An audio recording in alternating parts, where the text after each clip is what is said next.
Ah, avui fem una recepta molt bona i molt saludable i esperem que us agradi Arròs molt. integral amb carxofes. La podeu preparar amb antelació. No es passa. Una recepta ideal per quan prepareu menjar per diversos dies.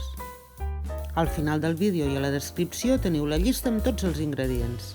Primer mesurem l'arròs, el posem dins d'un colador, el rentem sota l'aixeta i el deixem escórrer. El passem a un cassó.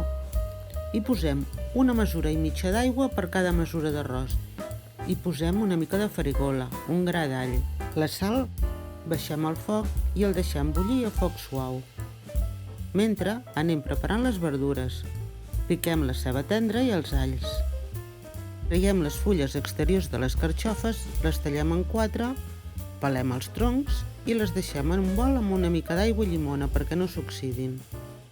Ara posem una cassola amb oli al foc i afegim la ceba i els alls tendres, una mica de sal i ho ofeguem més o menys uns 10 minuts. Afegim les carxofes i continuem ofegant uns 5 minuts més. En aquest punt l'arròs ja portarà uns 25 minuts bullint. L'afegim amb la seva aigua i si ens ha quedat una mica sec en podem afegir-ne una mica. Remenem, rectifiquem de sal, tapem i deixem coure uns 15 minuts més. Parem el foc, deixem reposar 5 minuts i ja la podem servir. Proveu-lo de fer, segur que us agradarà. I abans de marxar, si us subscriviu o deixeu algun comentari, ajudeu a que el nostre canal sigui força més visible.